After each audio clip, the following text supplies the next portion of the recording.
gobasha iyo 40 maalmood la soo dhaafay wixii la qabtay iyo sida wax u dhaceenba waa laga hadlay si fiican ayay ahayd dabcan aan wada hadalna waa aan heshiin Soomaalidu sidii ay u dhigi jirtay aad iyo aad ayaan u bogaadinayaa dadka sharafta leh meesha fadhiya ee ka soo qayb galay yimiday u soo safray hawlo badan ay lahaayeen iyo dana badan ay lahaayeen u soo daayay in ay ugu deeqaan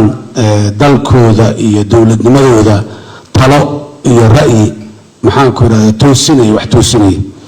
waa ku hambalyeynaya waana ku bogaadinayaa talada ay keeneen aad iyo aad ayaan ugu faraxsanahay halkan in laga sheegay in gobashu iyo dadku in ay si madax bannaan oo xorriyad buuxda ay ku jirto in ay ra'yigooda u cabirinayaan ku celceliyaa dadka Soomaaliyeed waxaan u baahanahay mar walba in ay xagga maanka in ay xor ka ahaadaan sidaadaba ra'yiga aad aaminsan tahay adaa iskale waana ra'yi fiican haddaad si fiican u sheegto adoo ra'yi fiican sheegaya oo wax fiican oo macno la wado ayaa sheegistu haddii ay ka xumaato yaa wixii aad wadayna way xumaanayaan laakiin marka aad si fiican oo la fahmi karo oo asluubaysan aad ra'yigaaga u sheegtay waa maxaa waaye waxa soo haray dulqaadka Soomaaliya xukuuma ma jirto ninkii war sugi waaye waran basugo marka hadal sidiisaba waa hadal hadduu xun yahayna ninkii yiri uu dhibaya oo xumaantiisa ay la taala haddii uu wanaagsan yahayna ninkii loo sheegay intii maqashay ayaa wax ku leh marka qof inuu hadal xun yiraahdo inay ku dhibto maaha ogaaw inay asaga dhibayso asaga dhib ku tahay ama sumcadiisa iyo karaamadiisa iyo sharaftiisa dhib ku tahay adduunyo ama midiisa aakhirada dhib ku tahay intaba marka hadalku mar walba inuu dhib maaha waana dulqaadkeedina waa leenahay inaan dhageysano oo aan markaan ugu leedino inaan dhaho aday kula tahay inaan dhahno aanan muxuu ahay colaad iyo dagaal iyo xumaan aanay ka imaanin aad iyo aad ayaan u soo dhaweynayaa baaqa iyo sida loo yiri iyo erayada lagu yiri iyo spiritka ruuxiyada yani ku jirtay oo ku baaqay baaqaas qaran markale waxaan ku celinayaa soo jeedimaha ka soo baxay gobasha inaan tixgelin doono waxaana sidoo kale halkan ka cadaynayaa in gobasha ay mar walba furan tahay sideedaba in la isla hadlayo waa furan tahay 3 sano haddaan talada joognayna ma aha oo kaliya dadka Soomaaliyeed siyaasaddu waa muhiim laakiin siyaasadda bas ma aha in laga wada hadlo wax badan laga hadlo shirar badan ayaa dawladdu qaban qaabisay oo looga hadlay dhaqaalaha oo looga hadlay arrimaha bulshada oo looga hadlay arrimaha islaamiga iyo diinta looga hadlay oo yani dhinac walba dhinac maalgashiga looga hadlay dhinac dhaqaalaha looga hadlay dhinac walba looga hadlay ayaa 3 sano la soo dhaafay mar walba furneed laakiin maadaama siyaasaddu xoogaha ay tahay arrimaha hadda nagu adkaaday ama nagu daba dheeraaday waxaad u malaysaa dadku inay diiradda saarayaan oo ay u muuqato oo kaliya siyaasadda laakiin gobluhu waa badnaayeen sidoo maantadan aan joognahay qaar badan oo muxuu ahay horumarinta iyo ganacsiga iyo maxaan ku yiraahdaa ka hadlaya ayaa furan oo magaalada Muqdisho ka socdo waxa kaliya mar walba aan ku dardaarmayna waxay tahay meesha aan joogna ma sii joogi karno waa inaan hore u soconnaa inaan hore u soconnana awood yare nagama hortaagna dal iyo dad iyo aqoon nagama hortaagna hal midaa naga hortaagan waa cabsida inaan iska yarayno hebelaa wax boobayo reer hebelaa xagga dana ugu jirtaa waxaan ama sidaana dhacdaa ama maxaan ku raadaay la kala waxaas ama dalku dhibaato soo gaartaa ama dhacdaa dalkan 35 sano oo la soo dhaafay wuxuu soo maray duruufo adag oo kala duwan heerar iyo waqtiyo kala duwan inta soo leh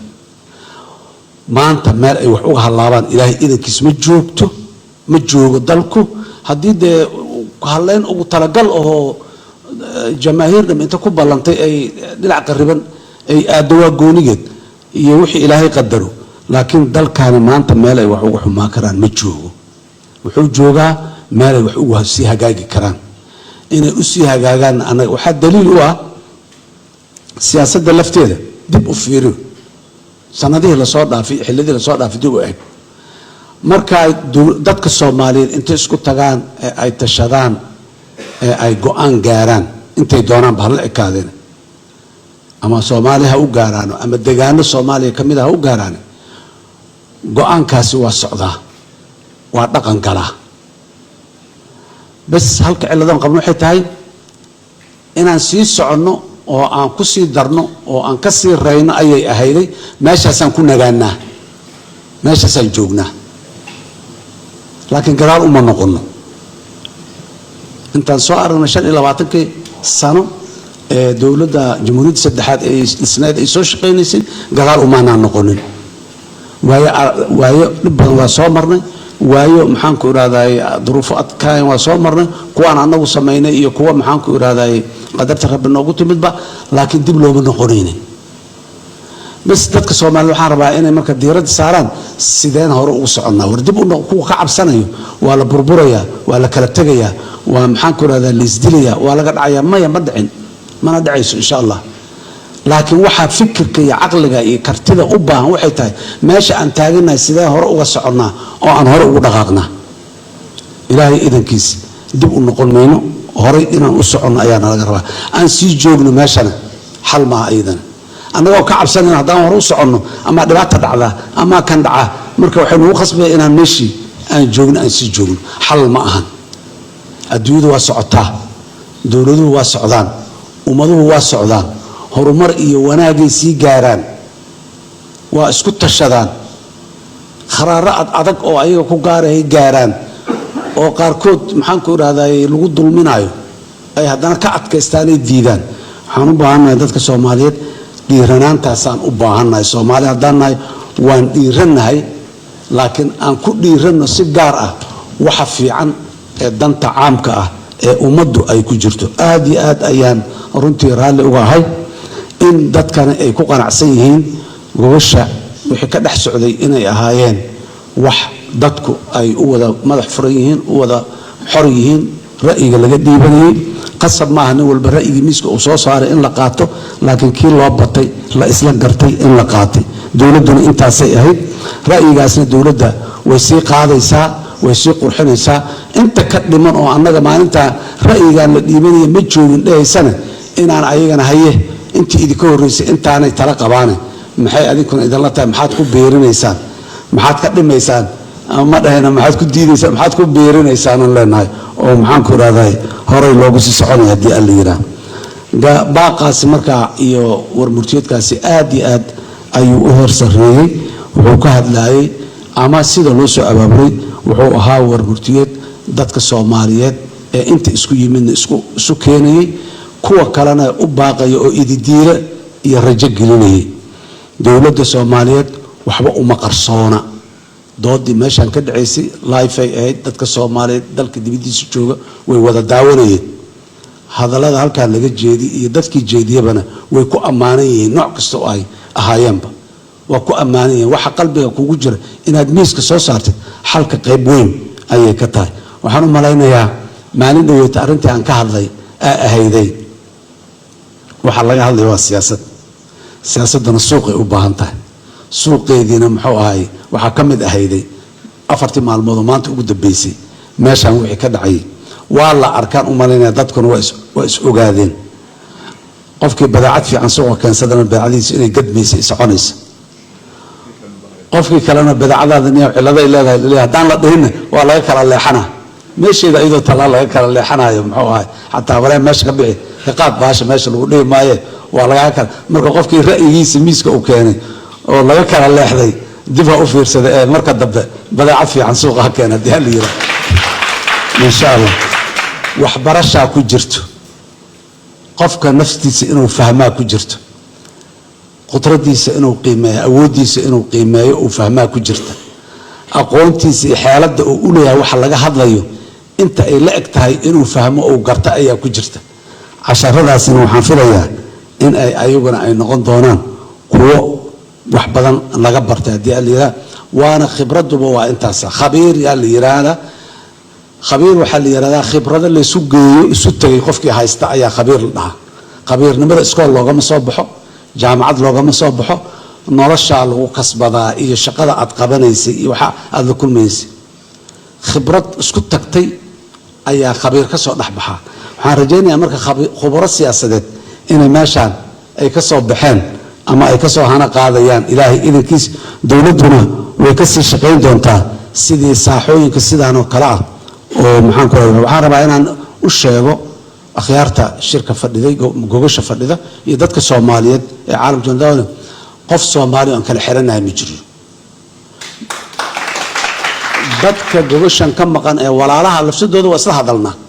kala ma xirnin kala ma go'nin colaad iyo isdil iyo ismagaciisay naga ma dhaxayso dad waaweyn oo mas'uuliyiin oo muxtarimiin ah waa isla hadalnaa meelana waa isaga ra'yanahay meelana waa kul ra'yi duwanahay gogashaani mesela doorashada ra'yiga ka qabto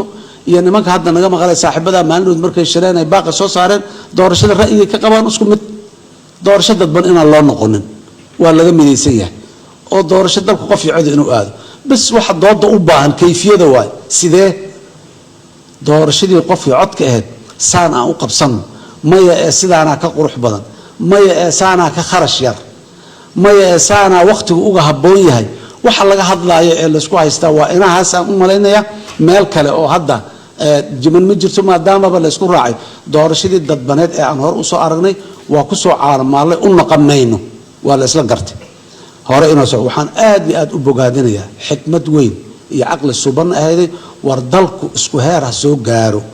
isku mid aan wada noqono si aan isula jaan qaadno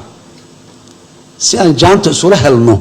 oo aan isula jaan qaadno horta bal mustawa isku mid aan soo wada gaarno ra'yi xakiim oo aad iyo aad u wanaagsan ayuu ahaa waana la gaarayaa insha Allah waa dhabaynaynaa kuweennii hore u soo qabtana waan hambalyeynaa idinkuna diyaar garoobaan leenahay heerka labaad inaan isla sii wada gaarno kuweena aan wali aan soo gaarina waxaan leenahay aan hiigsano aan ka daba tagno aan meesha ay joogaan walaalahaas aan gaarno aan kadibna aan maxaa ahay isla sii shaqaad waxa yar yarka haddii 10 ajendo noo taaloon 9 heshiis ka nahay halka inaan ku dhegnahay waa ceebayna la tahay halka xabbo inaan ku dhegno oo 9 iyo 9kii xabbo oo aan heshiiska ka ahayn waxba kama soo aan ka dhigno oo waxba aan ay naga daadato oo waqtigeedii aan qabsan weyno xoogaa waxay u ekaanaysaa ra'yi maxaan ku raadaay laga rooya waxa intaas dheer aan ku soo gabagabeynaya bogaadin iyo hambalyo xubnihiina sharafta leh ee gogasha ka soo qayb galay aqbalaadii waa ku mahadsantihiin waqtiga qaaliga ahaa ee adduunyo duruufihiina adduunyo aad ku qabsanayseen oo danihiina aad intaad meel soo dhigteen tan aad muhiimadda soo siiseen oo aad soo xaadirteenna waa ku mahadsantihiin dulqaadkii walaalahay halkan isugu yimid ee qof walba ra'yigiisa dhiibanayay ee aad u dulqaadatay ra'yiga kale ee aad aqbashay ayadana aad iyo aad bisayl badanna way tilmaamaysaa waana ku mahadsantihiin waxaan rabaa ugu dambeyntii inaan u mahad celiyo guddigii qabanqaabada ee wasiir xasan macalin oo odaga u ahaa ee ayaguna 4 maalmood ma ahane 4 maalmood oo kala badan oo ka sii horeeyay habeen iyo maalin muxuu ahay u taagnaay oo dhaxdooda soo doodayay oo saana loo dhigay ku soo jiray aakhirkiina keenay